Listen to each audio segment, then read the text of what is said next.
A group of mostly Spanish volunteers get to work on rebuilding a demolished Palestinian home in the occupied West Bank.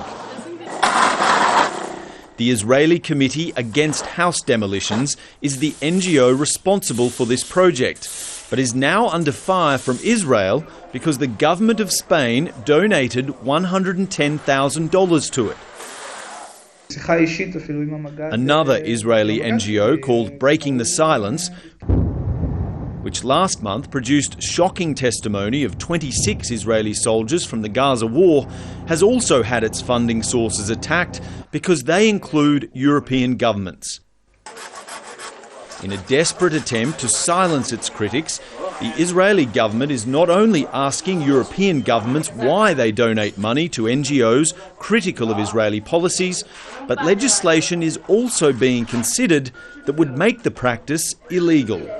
It looks really anti-democratic. It looks like they're trying to clamp down on any criticism. And it reminds people of the sort of repressive, closed-off, attack dog tactics of these totalitarian countries, which Israel does not want to be associated with. Also a critic of the Gaza war, Human Rights Watch has perhaps felt more heat from the Israeli government than any other NGO, thanks to a recent fundraising trip to Saudi Arabia, where among the 50 guests gathered to hear about their work were 2 people linked to the Saudi government. I think a human rights organisation raising money in Saudi Arabia is really like a female rights group, a feminist group raising money from the Taliban. It's just an antithesis. First of all, we actually didn't raise any money. Second of all, we would never take money from any government. American, Saudi, Israeli, we don't take government money. So this was an attempt to gain support from private individuals. A quick look at the Human Rights Watch website dispels any concerns that it ignores abuses in Saudi Arabia. In the 12 months prior to the Gaza war, the total number of statements, letters and condemnations against Saudi Arabia was 34.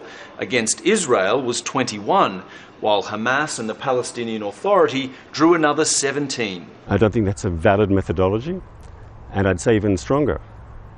How can an organisation that considers itself a credible human rights organisation fundraise in Saudi Arabia in tandem with representatives of that authoritarian regime? It's unclear what criteria Israel would use to decide which NGOs require funding restrictions, but it's almost certain any change in the law would harm groups whose aim is to improve civil rights for all. Dan Nolan, Al Jazeera, Jerusalem.